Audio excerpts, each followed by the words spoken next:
Welcome to the Heart Path Podcast. I'm your host, Yvonne Ellis. The Heart Path Podcast spotlights authors, changemakers, nature lovers, and creators of all kinds. Each of our podcasts aim to share interviews and stories of beauty, resilience, and inspiration for all.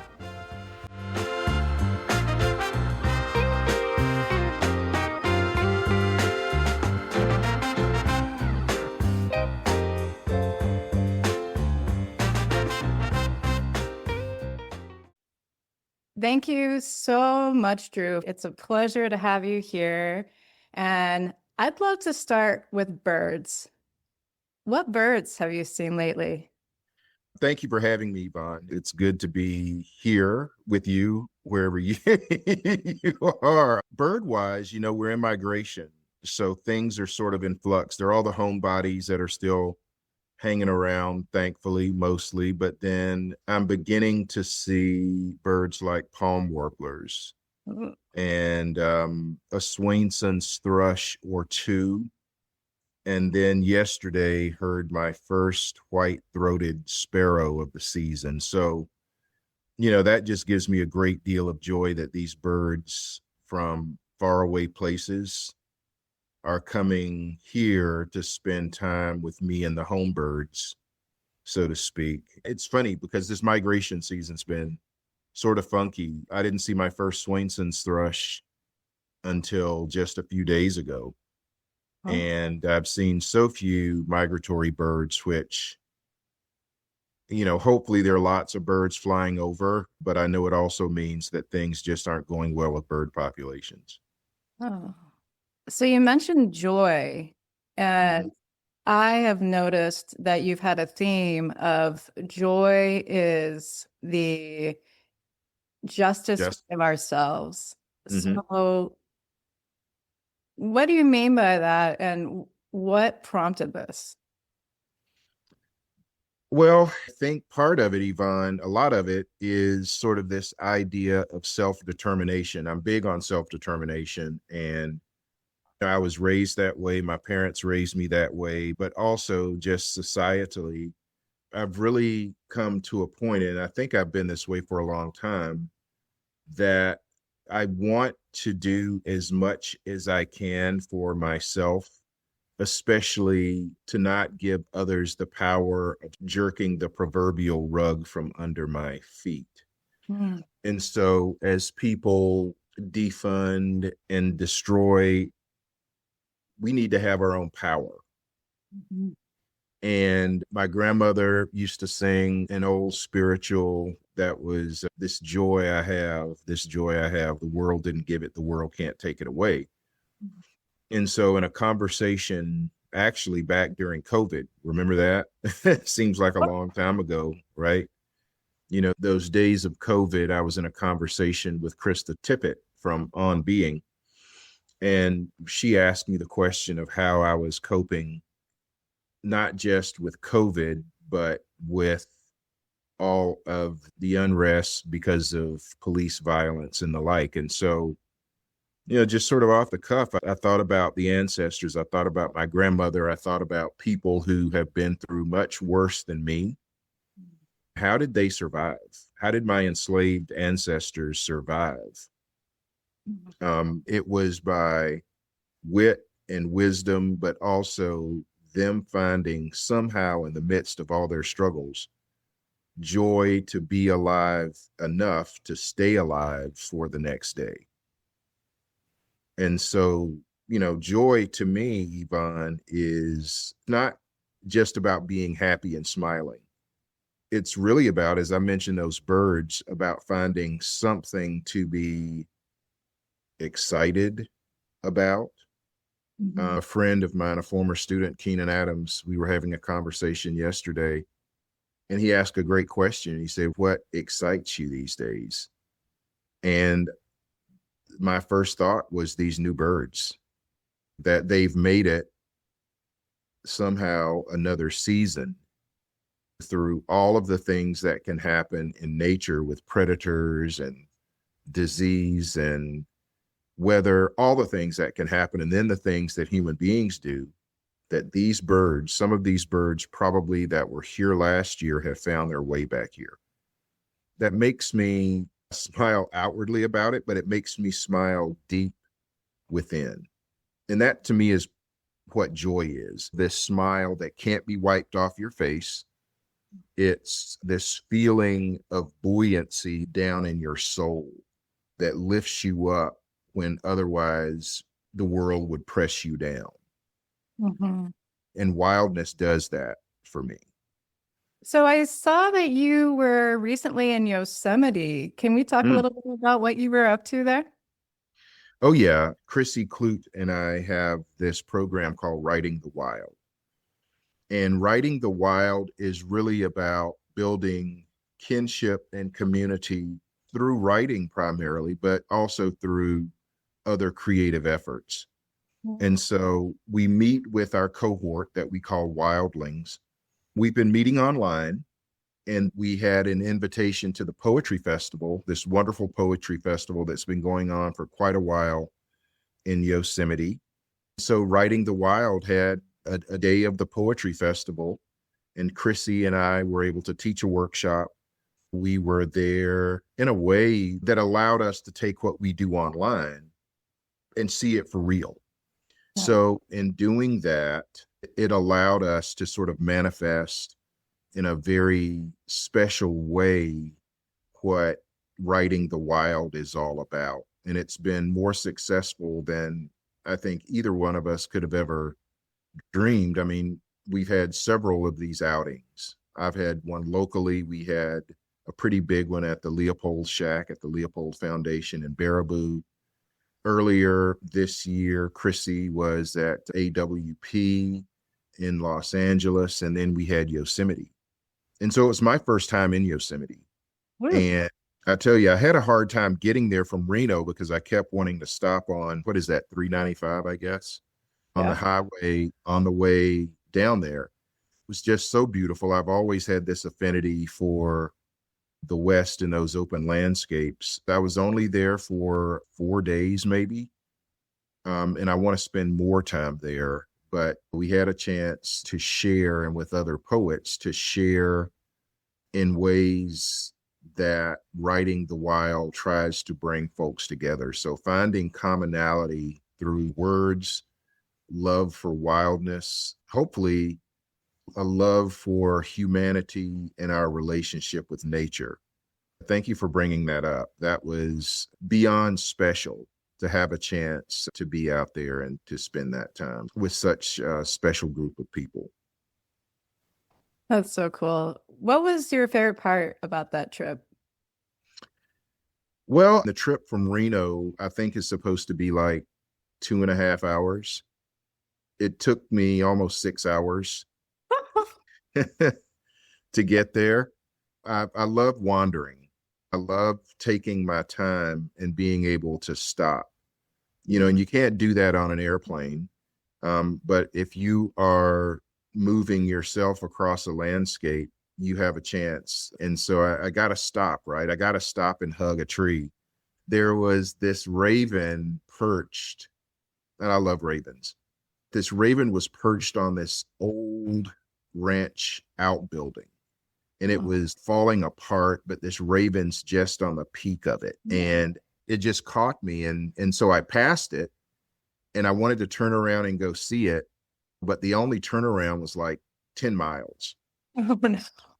So I drove 10 miles to turn around, and then I get back, and the raven's still there. Whoa. And there's another raven just kiting, hovering above it. And I'm watching them, and I get my binoculars up and I look, and then I get my phone up to take a picture. And it's like the raven said, "That's enough. We're out." So I turned around and backtracked 10 miles to maybe see those ravens for another 30 seconds. But I had that freedom, right? Mm-hmm. I had that freedom to do that. I had that freedom to just go slowly. I know once I got on the road on the way up to Tuolumne Meadows that I probably got on a few drivers' nerves because I was going very slowly. That journey up to Tuolumne Meadows was special. And Chrissy has this very special relationship with Yosemite and Tuolumne Meadows because her family's been going there for quite a while. So she, her husband, her two children, and a few other friends, we went up and watched the sunset on Wow. the side of this mountain. And it was everything that I didn't expect. It was just this serenity and being in a place with people that you know, but you don't know as well as your family or friends that you've had for most of your life. But in that moment, you feel very, very, very close to them. Hmm. And so that was special. Ending that day of travel through one of the most beautiful landscapes that I've been in to watch the sun sink. I'm going to have a hard time writing about that because it's almost beyond words. Yeah, there's definitely something about sharing a sunset with others. And Mhm. I love going to a random spot along the coast and watching it with a bunch of strangers. Yeah. Yeah. Well, Fun. I mean, I think you bring up a great point. I think that is, there's so little good that stops us. And to have something unifying and good that stops us and makes us say, whoa, this is worth putting everything down just to see this. Hmm. You only have so many sunsets allotted to you.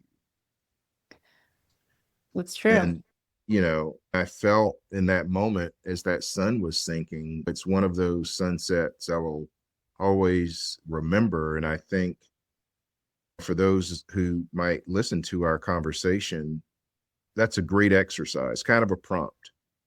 Try to remember your last sunset that you paid attention to that stopped you and Yeah. what the sky was like, what you were doing.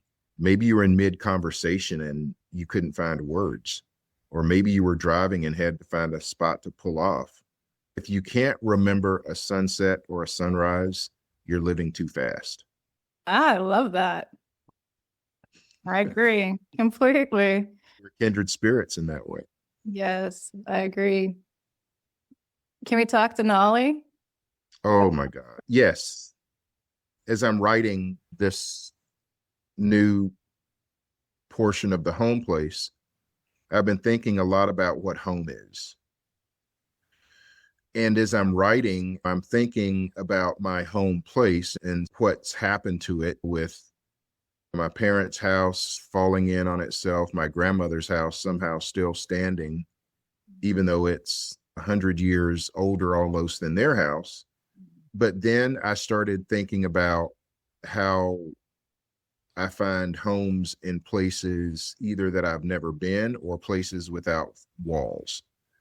And Denali is one of those places. It's a place that I can go and feel small. I mean, I'm not a small person physically, but in Denali, I feel tiny. I feel both insignificant and like I don't know, somehow uh, been reborn in this place. One of the things that a feeling of home gives you is comfort and assurance that being who you are is okay. Mhm. And that's what Denali does. The first time I went there to see that mountain every day, Ooh, 24 hours a day, that was 11 days, Yvonne. whoa. 11 days that Denali showed Whoa. itself to us. That might be a record, Drew. Yeah, I tell people that and they sort of roll their eyes. And I'm like, no, really. I remember one day this little bank of clouds rolled across, and then there it was. Or to wake up at 2, 3 in the morning and it had taken on this beautiful pink and orange hue. Home is also a place that you don't just feel comfortable being. That's a place I would feel comfortable, sounds sort of morbid, but dying. We were out one day and there were all these sand hills trumpeting as they flew across the face of Denali. Wow. And then below you is the river, and then all of that black spruce. And you know that there are grizz around, there are moose around, maybe there's a ptarmigan chuckling, and somewhere in all of that, there's a wolverine and there are wolves and there are caribou, and then you are there. Mhm. Denali is one of the few places that I have ever been where my breath has been taken away and I almost have to remind myself to breathe. Makes sense. It's just an absolutely wondrous experience. So I try to claim Alaska as much as I can as a kind of home because I feel an assurance and a comfort there with being who I am. If I go to a place and I don't feel that, then it can't be home, but can't reside in me and I can't reside in it. So home is kind of this mutual agreement with a place, or maybe even with a person, that you can be you and be comforted in that space. And that's what Denali gives me. Wow. I love Denali and I worked there for a few seasons and Uh, I had so many magic moments out there. So when you say that you saw Denali, the mountain, mm-hmm, mm-hmm. I'm amazed because anytime we saw Denali, we were rejoicing because we knew that the mountain might go away. And something really cool happened while we were working there. One day, I saw a lynx walk Mm. right across this mountainside, and two of the guys on my crew were right below the lynx, but they had no idea the lynx was walking there. Uh, I was trying to tell them by waving my arms, but not saying anything. And they didn't see me. I just watched the lynx walk right past with no one knowing but me. And I was just like, what is this? wow. I love Denali so much. We're out there for 3 seasons. Yeah. Wow. Lucky you. Yeah. Just so lucky. It's hard to explain to people who haven't had the experience. I mean, you've had much more experience than I have, but the feeling when I go there is almost one of these things where it feels like you go through a portal and there's a certain amount of time that you have there. And if you don't get out, well, the weather can be that portal, right?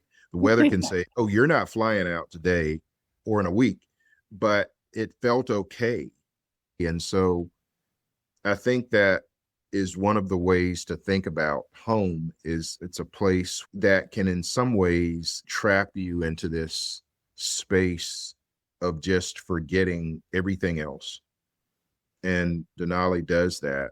I don't have it right by my side now, but I'm frequently drinking out of my Camp Denali mug. I'm thinking about Alaska all the time. I get to go back to Homer, which is a different kind of place, but I love Homer because I love the people there and I love Kachemak and being on the bay.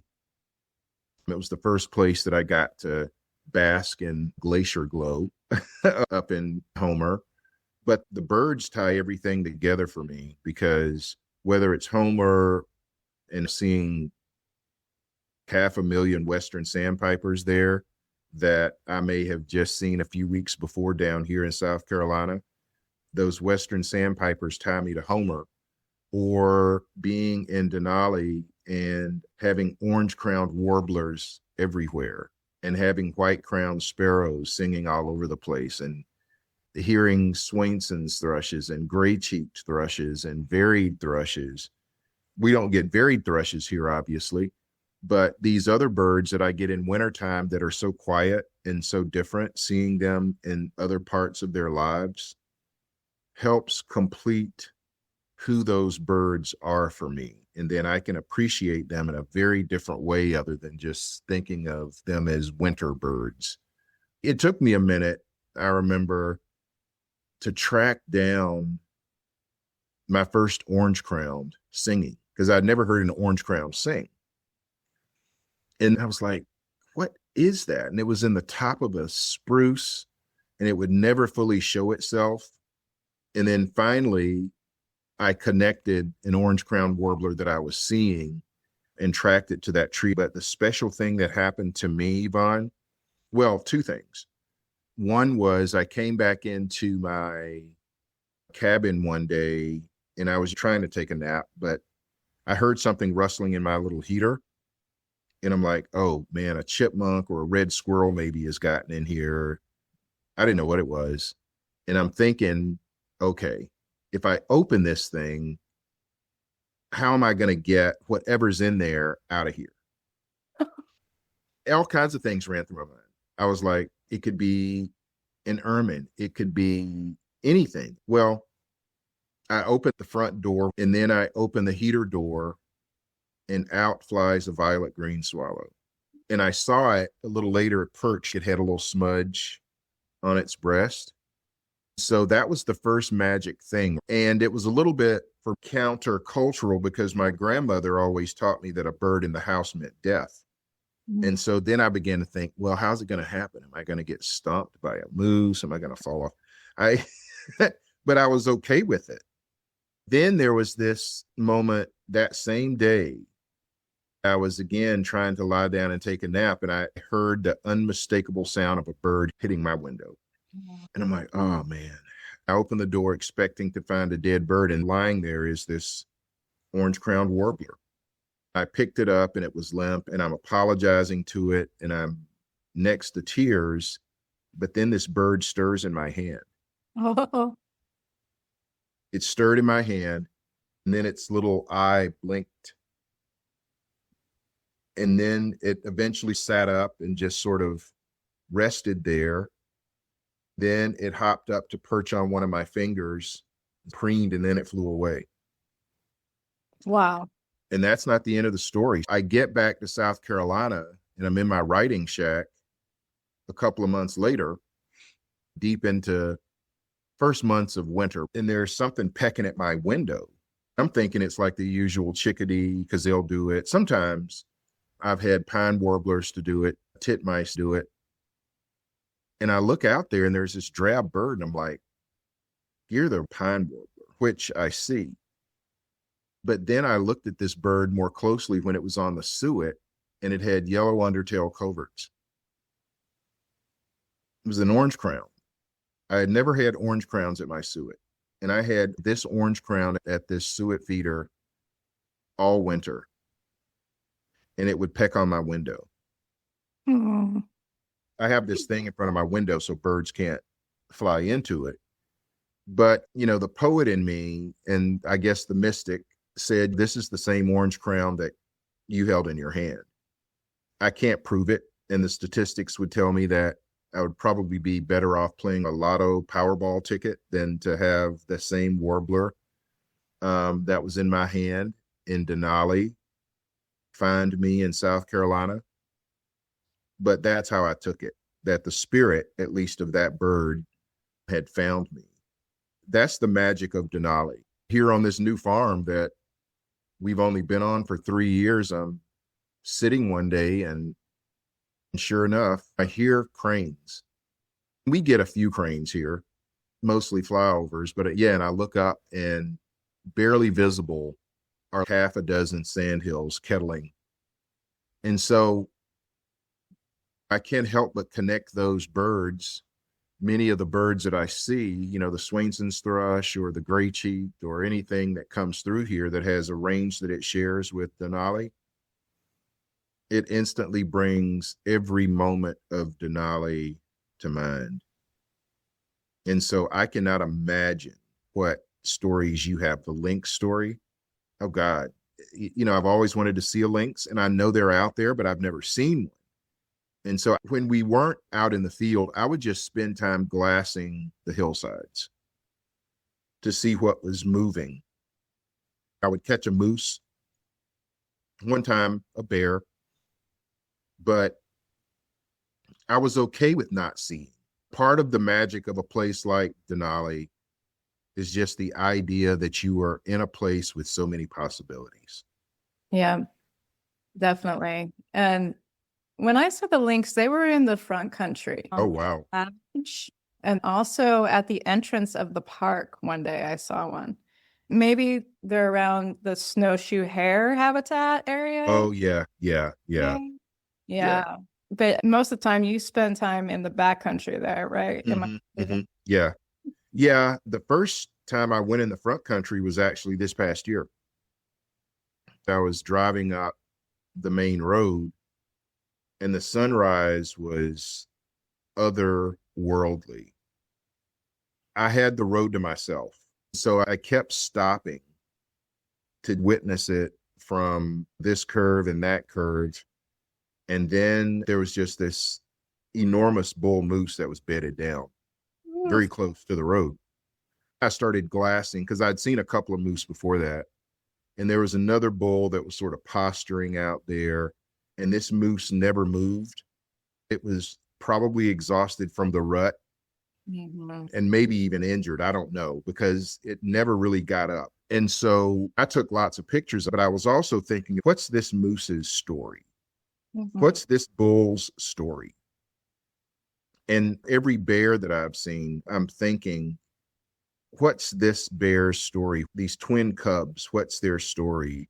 This flock of ptarmigan that just blend in. How do they spend their days? I mean, you got to spend part of your day looking skyward to make sure there's not somebody coming in. You got to spend so much of your day thinking about foxes or something else that could eat you. But then you've got enough time to just sort of loiter along the side of the road and be a ptarmigan, which involves all of that. So to have the space to do that, to think about these wild things again, not long after I left this time, there had been a report of a wolverine, but I didn't see it. And then one of the groups that went out one day, they actually got a glimpse of a wolverine. Wow. And see, that's something that may have given me a heart attack. I don't know. All of wildness is worthy of worship, I think. And there are certain beings who embody it in a way that's so powerful that it just feels like they are transcendent beings. And wolverines cover so much ground, you Yeah. know, and I think about being out in subalpine tundra and just the leg workout you get, right? Walking around. But then you imagine an animal like that just covering dozens of miles a day, or those ptarmigan living on the edge like they do, or a bear, a grizz who's like, yeah, I'm good. Not much is going to bother me unless it's, a male grizz or bothering cubs or something like that. But when you said 3 seasons, I'm like, I don't know how I'm going to do it, but I would like to know what it's like to be in Denali snow. I don't know how that's going to happen, but Maybe you could hang out with the sled dogs. uh, Hmm. yeah, yeah. Yeah. Yeah, they spend a lot of time going out to cabins in the backcountry during the winter. Mm. You could join them for one of those trips. Oh, that would be, and people tell me I'm crazy, right? South Carolina snow is like 3 inches of fluff that paralyzes everybody. I remember the first snow drift I ever fell in significant snow up in Duluth. And I was actually looking at a pine grosbeak and wanted a better angle at it. Was with my friend Dudley Edmondson, who had invited me and another friend, Douglas, up there. We were looking at this pine grosbeak, and I needed to get off the road to get a picture of it. And I fell in this snowdrift. Oh no. It was just powder, right? And at first, it didn't hit me that I was in snow. But then there was this moment of sort of panic because I couldn't get out of it. Oh, And then Dudley's telling me how to swim out of it. And once I get out of it, he's like, I told you, stay on the road. But, I like life experiments like that. I like trying myself, not to some life or death point necessarily, but to an experience to be able to actually say, yeah, I've fallen in a snowdrift. I've never had to check that off of a list of experiences, but I dig it. And I'm actually one of those people who likes flying in bush planes because I've always wanted to fly. And I actually like feeling the flight. Most of my friends and family are like, you are crazy. But it's just, I get to experience a little bit of what a sandhill experiences. Mhm. I took the Alaskan Railway from Anchorage to Denali. And I wasn't in one of those fancy cars. I didn't want to be. My friends had set me up with a rail pass. I think it only cost me like, I don't know, $400, $600 round trip. Oh. And here we are at the beginning of September. I was afraid to close my eyes to blink because seeing Alaska from a rail line is very different than being on a road and seeing it, Mm-hmm. being from the air. So that'll be my preferred way of travel down there from now on, will be to take the rail. What I want to do is I want to take it all the way from the bottom to the top. Sounds like a good plan. I love that. Yeah. The cool thing was just being in like a coach car. It was like being in first class because there was nobody else traveling except for locals, really. Nice. And there are a couple of these tiny, tiny, I don't even if you can call them towns. Let's just call them train stops, like the flag stops where the train has to stop for people to flag them down. And just seeing that side of Alaska gives you a very different sort of appreciation for some of the culture, right? Mm. Some of it. I was, I think, an 8-hour train ride. Wow. I probably took 1,000 pictures going down there. And then coming back, because I was on the other side, I did the same thing. So again, just about the journey. Mhm. That whole thing is important. Yeah. And I love that part of the journey, being able to take the journey slow and to stop and go as I please and not to feel rushed because Yeah. it always bums me out when I'm in a hurry to get somewhere and there's something beautiful I really want to stop for. And I'm just like, oh no, what do I choose? Well, that's the thing. I used to have this range that I would drive and I would say, okay, 10 hours one way. And then as I've gotten older and my sciatica acts up, it's kind of like, okay, maybe not 10, but I'm beginning to think again about that, or maybe even about restricting a lot of my travel so that I can do that. Or on the other end of something, obviously, that's a long trip that requires me to fly, to go ahead and rent a car instead of Ubering so that I can get out, Mhm. right? Because again, that was one of the cool things about Yosemite.